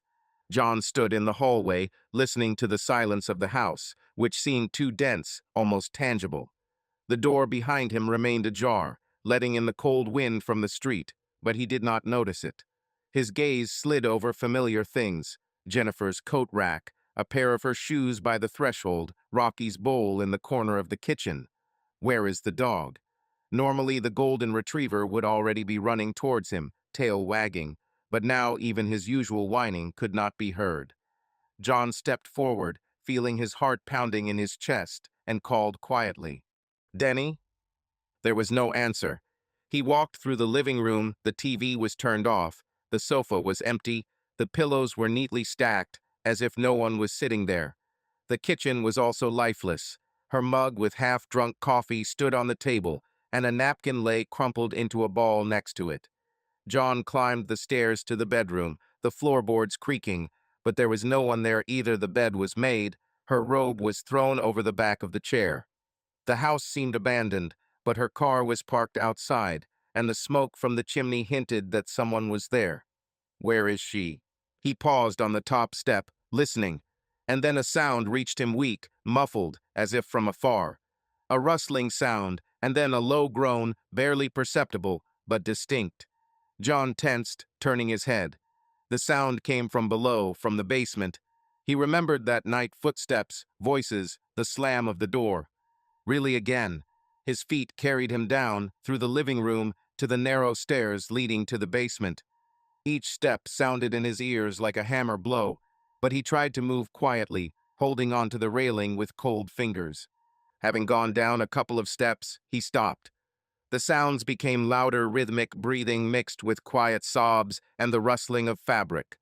John felt the blood rush to his head and a lump form in his throat. He knew this basement, the old sofa, the boxes of junk, the dim light bulb that they rarely turned on. The door below was ajar, and a faint light came through the crack, dim, like from a flashlight or telephone. He took another step, trying not to breathe, and the sounds turned into something that made his stomach clench. Bent down, John approached the door and carefully looked inside. At first, he saw only shadows, two figures moving in the twilight. But when his eyes adjusted, the picture became clear, and it hit him like a knife. Jennifer stood with her back to the wall, her jeans pulled down to her ankles and her blouse pulled up. Her hair was disheveled, and her face was distorted by a mixture of pleasure and tension. In front of her was David Brown, tall, with an unbuttoned shirt, with those damn white teeth that John remembered from the barbecue. His hands squeezed her hips, and their bodies moved in a passionate, almost animal rhythm. They had sex right here, in his house, on an old sofa, among dusty boxes. John froze, feeling the world crumble beneath his feet. Her moans low, hoarse mixed with his heavy breathing, and their movements were so coordinated, as if this was not the first time. David whispered something in her ear. She responded with a quiet laugh, and this sound, her laughter, cut John the most. He wanted to burst in, scream, smash everything around him, but instead his hand went to his pocket. Telephone. He pulled it out, his fingers shaking, but he opened the camera and pressed record, aiming the lens through the slit. The phone screen caught them in the frame, her naked legs wrapped around his waist, his hands pulling her closer, their faces hers with closed eyes, his with a crooked grin. The sound was also recorded: her screams, his growls, the creaking of the sofa under their weight. John stood motionless, feeling like everything inside was being torn apart. This was not some random betrayal, it was passion, alive, real, right under his roof. He recorded every second, every movement, while his heart was beating so loudly that he was afraid they would hear. Jennifer arched, pressing herself against David, and whispered something John couldn't understand the words, but her voice was full of desire. David responded with a rough laugh, picking up the pace, and the couch creaked even louder. John gripped the phone tighter, feeling his nails dig into his palm. He didn't know how long this scene lasted. The minutes seemed like hours. But he continued filming until there was nothing left in his head but pain and cold, crystal clarity. It was true. His wife and that bastard. Here, now. He stepped back, silent as a shadow, and walked up the stairs, still holding the phone. At the top, he turned off the recording, saving the video, and leaned against the wall, trying to breathe. Rocky was found in the kitchen, sleeping by the bowl, as if he hadn't heard anything. John looked at him, then at the closed basement door, where muffled sounds were coming from. He didn't come down again. He had enough. He had proof, not just suspicion, but living, breathing betrayal captured on screen. He clenched his fists, feeling tears burning his eyes, but he didn't let them fall. It's not time yet. He went into the living room, sat on the sofa, and stared into space, holding the phone in his hand. The sounds from the basement still echoed in his head, but now he had a weapon, and he was going to use it. Sunday morning at the Smith house looked like something out of an old family postcard. The sun poured soft light through the kitchen window. Rocky lazily munched his breakfast in the corner, and Jennifer busied herself at the stove, humming a tune John couldn't recognize. He sat at the table, clutching a mug of iced coffee, staring into the dark liquid as if it might provide answers. The night passed without sleep. After he recorded Jennifer with David in the basement, he locked himself in the bedroom, replaying the video in his head until his eyes began to water from fatigue. But when she came down in the morning, fresh and serene, he put on a mask, cold, calm, hiding the storm that's raging inside. Jennifer was wearing her light robe, which fluttered slightly as she moved between the stove and the table. Her hair, damp from the shower, fell over her shoulders, and her green eyes sparkled, as if she had spent the night in sweet dreams, and not in the arms of another man under their roof. She put the frying pan on the fire, throwing in the bacon, and soon the kitchen was filled with the sizzle and aroma that John had once associated with comfort. Now he seemed like a mocker. "Good morning," she said, turning around with a smile. "You went to bed late yesterday, didn't you? You look tired." John looked up, causing his lips to curl into a faint smile. "I couldn't sleep last night," he answered quietly. His voice was even, although everything inside was trembling with anger. She shrugged, returning to the stove, and began chatting about trifles, about how she saw a funny commercial on TV yesterday about plans for the week. "Maybe we can go to the cinema on Wednesday," she suggested, transferring the bacon to a plate. "There's a new thriller out there. They say it's creepy." "We'll see," John muttered, without going into details. Her voice flowed easily, naturally, as if nothing had changed. She placed a plate of scrambled eggs and bacon in front of him, sat down opposite him, and began to eat, chatting about how she wanted to update the curtains in the living room. John looked at her fingers squeezing the fork, at that smile, at her complete confidence that he knew nothing and felt like everything was burning inside. He wanted to throw the plate at the wall, scream, ask how she could, but instead he chewed silently, swallowing the food with fury. After breakfast, Jennifer went to the bathroom, leaving him to clear the table. John waited until the sound of the water drowned out his footsteps and went up to the bedroom. He closed the door, took out his phone, and connected it to his laptop. The video 3 minutes and 52 seconds of her betrayal loaded onto the screen. He opened the editing program that he downloaded last night and began to work. He cut off the beginning, where there was only a rustle, amplified the sound of her moans and his voice, added the date and time from the GPS tracker, basement, 10:47 m, Saturday. Each keystroke felt like the blow of a knife, but he controlled himself. It wasn't just a video, it was a weapon. He wasn't going to make a scene at home. Destroying the dishes, kicking her out, screaming this would give her a chance to play the victim, to leave with dignity. No, he wanted more. Her weakness was her reputation, the perfect picture of a wife, a friend, a woman everyone loved. Sarah's birthday in a week became his goal. Her friends would be there, her world would be there, and he was going to tear it apart, showing everyone who she really was. He saved the file, put the laptop in a drawer, and dialed Mike. The friend answered quickly, his voice full of morning energy. "John, why are you up so early? Is everything okay?" "Hi, Mike," John began, trying to sound casual. "We need your help at Sarah's birthday. I want to arrange a surprise. Can you handle the technology?" "Surprise?" Mike laughed. "Are these slides of your honeymoon?" "Something like that," John replied evasively. "You'll need to connect your laptop to a projector and output audio." "Will you do it?" "No questions asked," Mike agreed. "Just tell me what to turn so I can set it up." "I'll show you on the spot," John snapped. "The main thing is that everything works. And don't talk to anyone, okay? Let it be unexpected." Mike laughed, clearly thinking it was some kind of harmless prank, and promised to be ready. John hung up, feeling the plan take shape. He didn't tell Mike the truth, not out of distrust, but because he wanted to keep this moment under control. This was his revenge, his blow, and he intended to deliver it with cold precision. Jennifer came out of the bathroom shouting, "John, come down, let's drink coffee together." "Now," he responded, closing the box. He went down to the kitchen, sat down opposite her, and she handed him the mug, smiling as if they were still that couple from Lake Michigan. John took the coffee, took a sip, and looked at her over the edge, hiding the storm behind an empty gaze. She didn't notice anything, and he had already seen how her world would collapse on Sarah's birthday, and he waited for this day with grim determination.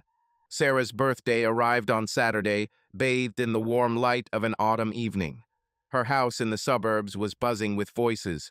Guests laughed, glasses clinked, and light music flowed from the speakers, something from an 80s playlist that Sarah adored.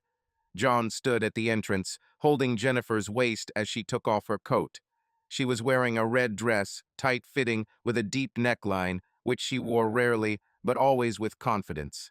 He played the role of a loving husband. He smiled when she straightened his tie, answered her jokes, held her hand, although every touch burned him like a hot coal. It was crowded inside about 30 people, friends of Sarah and Jennifer, familiar faces from their circle.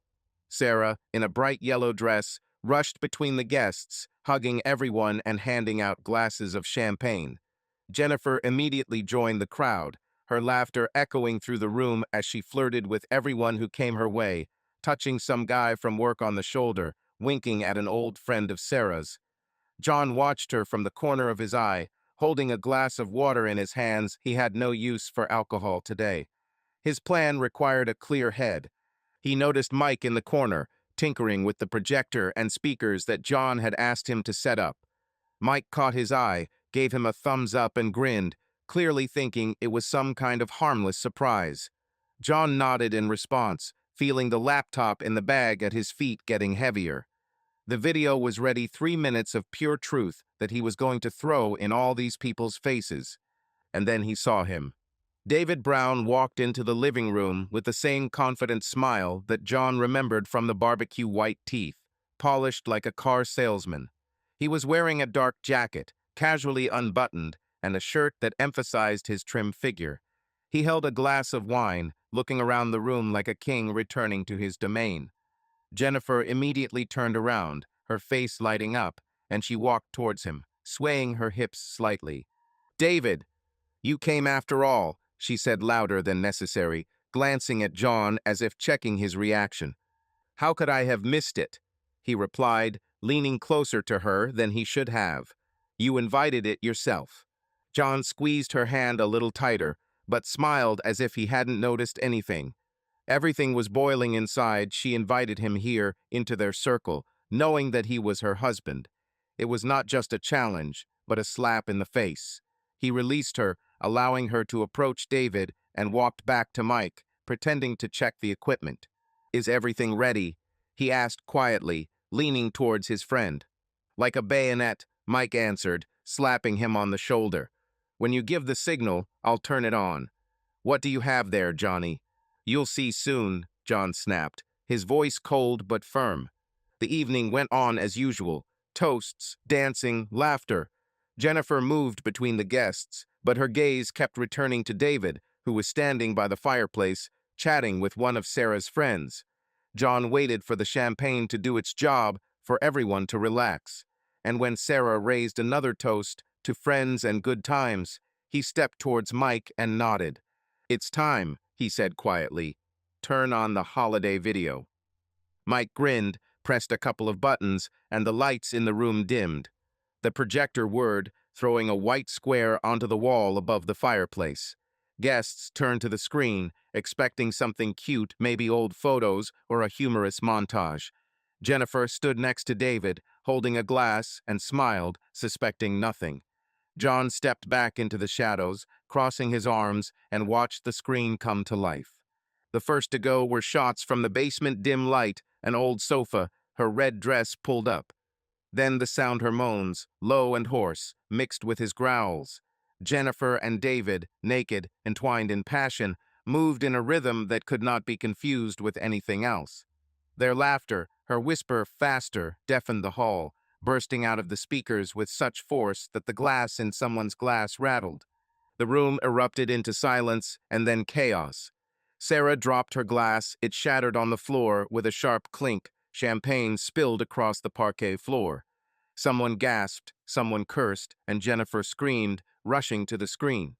"Turn it off! John, what are you doing?" David turned pale, his confident smile giving way to panic. He rushed to the exit, but in his haste he tripped over a chair, falling to his knees with a loud thud. The guests froze, their eyes darting between the screen, Jennifer and John, who stood motionless like a statue with a cold glint in his eyes. The video kept going, her screams, his movements, their bodies, open to everyone. Mike, eyes wide, reached for the laptop, but John stopped him with a gesture. He wanted everyone to see, so that she could feel every glance, every whisper.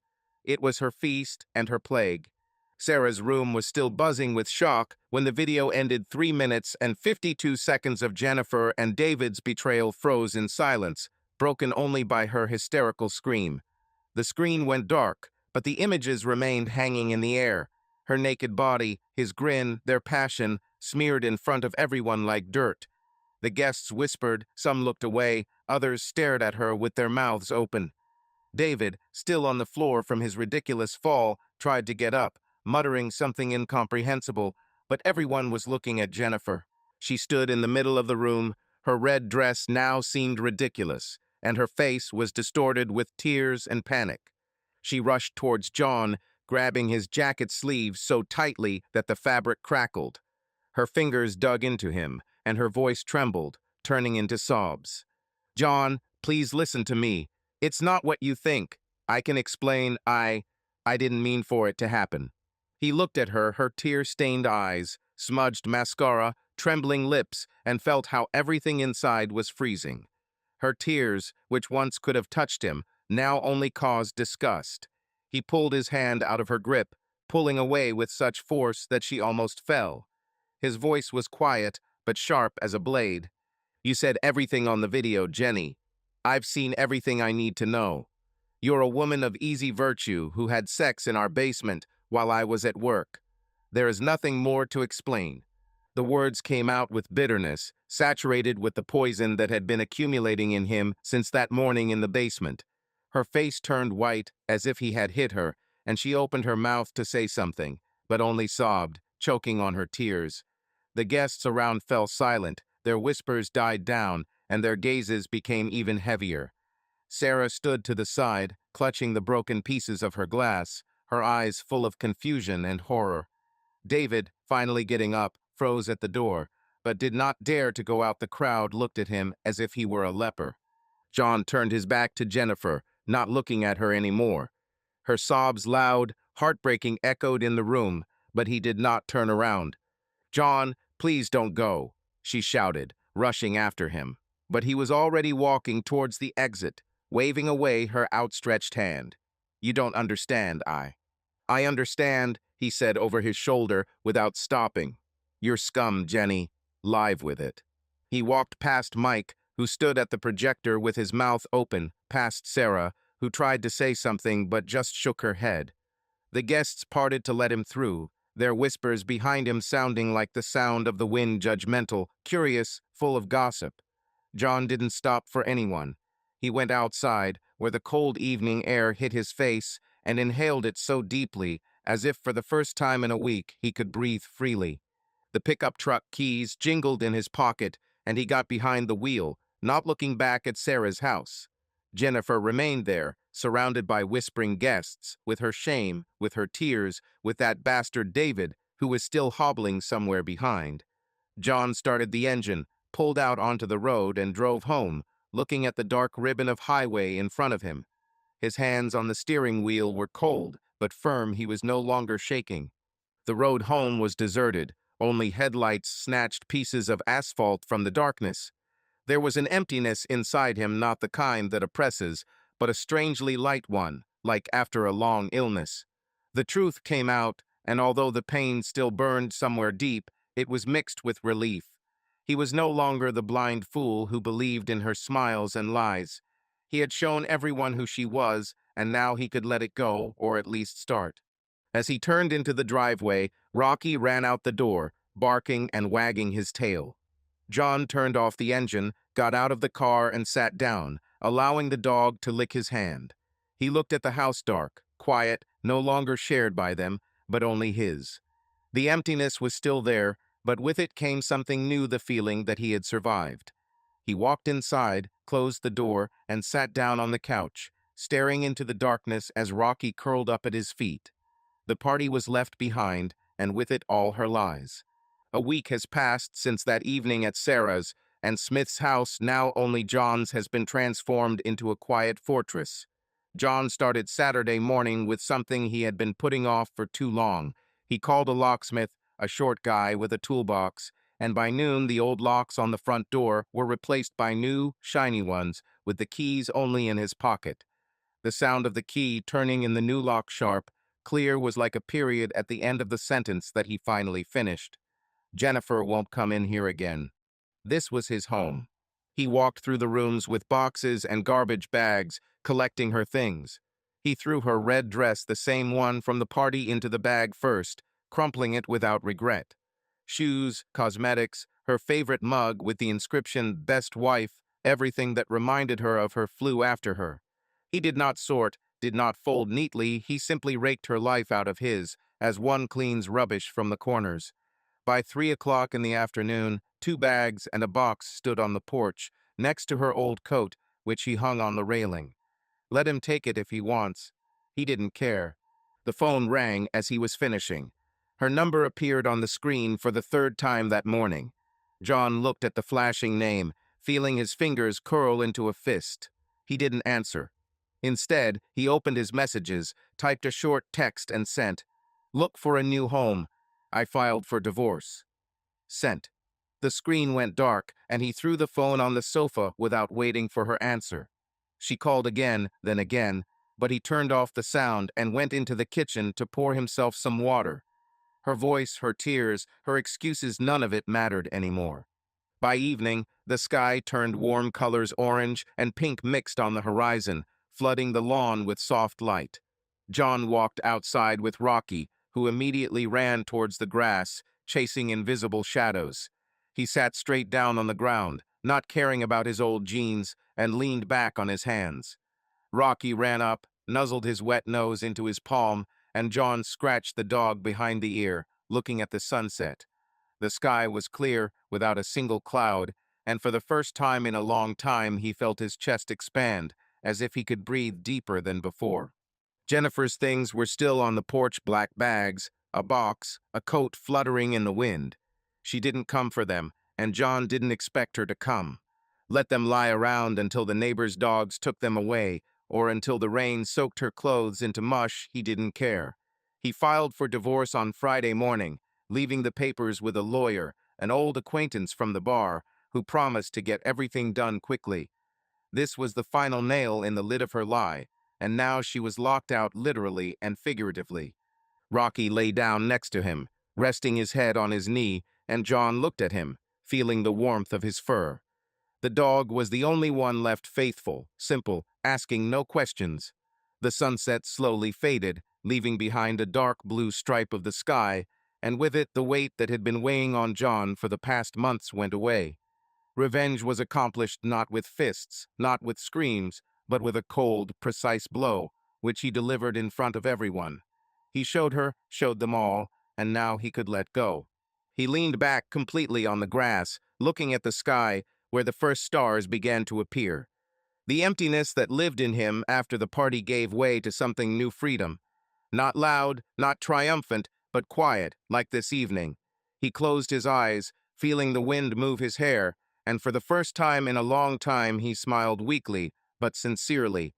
Rocky sighed next to him, and John whispered, "We did it, old man.